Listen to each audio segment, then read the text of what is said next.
College enrollment in the United States is high, with 67% of all high school graduates and completers enrolling in a 4 or 2-year program at a college or university, which can be considered a good thing, since most experts agree that a degree is worth it. However, student debt is at an all-time high, and is predicted to continue increasing. But, if you're willing to take out loans, you're more than able to obtain a real college degree, one that will grant better job opportunities or wage premiums, which is a difference in median lifetime earnings, of approximately $1 million for men and $500,000 for women. So wait, if college is affordable and provides major advantages, then what's happening with the remaining 33% of all high school graduates? It's a bit of a complicated answer, and first we'll have to dive into the affordability of these programs. To get a job with decent wages, you typically enroll in a university program. But, to enroll in university, you must obviously be able to afford the expenses necessary to cover the cost of a degree. It doesn't help that tuition prices have raised about 9% between 2012 and 2017, while inflation has only risen 6%, which leaves a 3% gap. This 3% gap is what basically determines college affordability, and researchers claim that this gap is affordable once you take into consideration wage premiums. But don't you think it's a bit odd to consider wage premiums that you haven't earned yet to be part of the equation? This calls upon the bigger question. What makes college affordable? Why do experts tend to claim that it is affordable? Experts claim that college is affordable, but they omit one important caveat. The question that isn't being asked is if college is even affordable for a portion of the population that is being overlooked, such as low-income students, simply because the discussion on affordability isn't including them, making it seem as though college is universally affordable across all socioeconomic tiers, when in reality it isn't. For example, the Lumina Foundation, a non-profit Indianapolis-based organization, created an affordability benchmark, a framework for college affordability where a student's family is expected to save 10% of their annual income starting about 10 years before college, and the student being allowed 10 work hours weekly while attending university full-time. The National Association of Student Financial Aid Administration, or NASFA, used this benchmark to measure the affordability of roughly 2,000 institutions to 10 theoretical made-up low-income students from different backgrounds. The report's results were sobering, as comparing college's net price with student affordability resulted in only 1 to 5% of all 2,000 colleges being affordable for the students in lower income backgrounds. For 8 out of the 10 theoretical students, most colleges were unaffordable, and out of the 2,000 schools examined, 48% were affordable only to students whose family's annual income was above $160,000, which means that low-income students can only afford roughly 20 to 100 colleges out of the 2,000 options available, assuming that 10% of annual income can be saved for 10 years, and are only sending one child to college. NASFA reports that even with federal student loans, a shocking 70% of colleges were unaffordable for lower-income students. Pair this with the fact that 80% of the student sample size were unable to afford most colleges, along with the idea that even with family incomes of 6 figures, roughly 60% of the 2,000 selected colleges are still unaffordable, and you've got a glaring red flag for college affordability. So let's say that college really is affordable, just like the experts say. What else prevents prospective students from enrolling in university programs? What are the other barriers? To get a better perspective, I invited 2 recent high school graduates from low-income communities who attended low-income high schools to interview. First, we have Guilherme Turini. Guilherme Turini is an 18-year-old high school graduate. He's an auto mechanic by trade with over 10 years of work experience under his father's shop, and he's currently working at a certified Volkswagen repair branch. Turini digresses. It's all about the rules, but at the same time, the rules don't fit what is expected of life or in college. They don't prepare you for life or anything in that matter. It's an institution meant to keep us there, and you're either there for college or not. Turini sums up his education experience like so. My high school education failed me in the sense that I was taught interesting topics, such as history and sciences, as well as classes that were taught plenty of things that don't matter.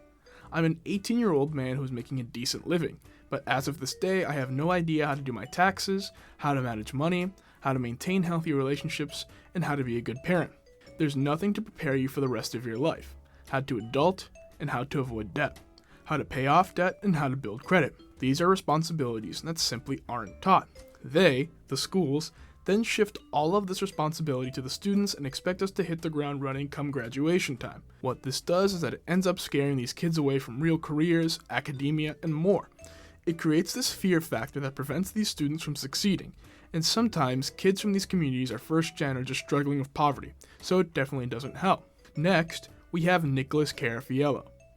Nicholas is a Lance Corporal active duty infantry assaultman in the United States Marine Corps. He plans on obtaining his associate's degree through a tuition assistance plan offered by the Marine Corps, and then plans to work towards his bachelor degree via the GI Bill after completing his tours in Hawaii and Japan respectively. Carafiello states, "You're 18 or 17 years old, and they, universities or institutions, say, here, sign a loan. Before you even make any big necessary purchase, you have to put all of your time, effort, and expenses towards school. The first thing I want to buy is my own home. But it seems like colleges discourage me from doing that. And when you lack all that money, the financial burden shifts to the parents, who can struggle to afford the tuition for colleges, causing a strain in finances before any additional income is granted." He continues, "Not everyone needs college to succeed. The world needs more than just college graduates. Where are the blue-collar workers, the military men? It's not a realistic view on how society functions. High school failed me in the way that they didn't prepare me for the future. They always promoted a college or get-out mentality that didn't help foster any academic growth or any growth in character. I'm not sure what they can change to fix that, but I'm certain that high schools as a whole aren't preparing a single student for any aspect of life, whether it be the military, trades, other careers, or even a college education. And here's where we sort of reach an impasse. On one hand, you have the scholarly discussion saying that college is affordable, which it's not. But on the other, you have low-income high schoolers, the population where college is outrageously unaffordable, saying that college is somewhat irrelevant and unhelpful before cost is even taken into account. Why is that? But before we reach a conclusion, I actually have one more interview to introduce. Hello, folks, it's me, the stick figure in human form. My name's Derek Barbosa, and it's nice to meet you all. And unlike Nick and Guillermo, I made the decision to attend a full 4-year university program at Boston University for Computer Engineering. So you're probably wondering what my take is. I'm a low-income student who graduated from low-income high school. And to be quite honest, I do genuinely believe college is outright unaffordable. I only attended school because I received a full-ride scholarship, and even with financial aid packages from quote-unquote affordable schools, they were still very much so out of reach, and taking a loan wasn't a financially viable option, which kind of only shrunk my pool of choices. And it doesn't help that you have barriers like application fees and standardized test fees that keep low-income students from applying. Even though I do genuinely believe that college sets you up for success and grants you wage premiums, especially with in-demand careers like engineering, I also do share Nick and Guillermo's sentiments.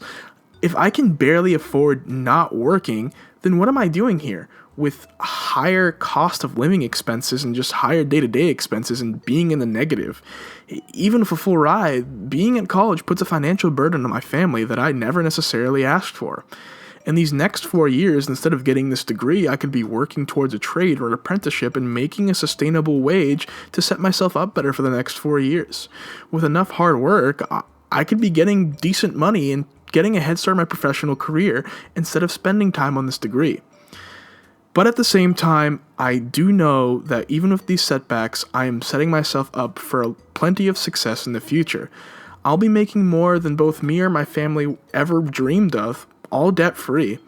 And in sum, the perspective that many low-income high schoolers share is basically this, that college is absurdly unaffordable in the first place, which kind of perpetuates like this stigma that it isn't worth it simply because it's inaccessible and unobtainable for a variety of people in my same situation. And this is where school becomes irrelevant for low-income students and creates the idea that even if it were affordable in the first place, that there are other alternatives that provide better, quicker, short-term solutions. Back to you, stick figure Derek. Eventually falls to the final question. Why does this matter? There is no doubt that a college degree can bring plenty of good. It provides opportunity, job security, and yes, wage premiums to help alleviate the apparent wage gap in these low-income communities, but it isn't without fault. Ultimately, the barrier that prevents qualified low-income students matter because as long as the scholarly discussion is able to get away with the statement college is affordable, we will see no change in the statistics. The population of qualified students will continue to be just that. Students who will continue to be underserved by their communities and shut out from opportunities that would ultimately be to their benefit.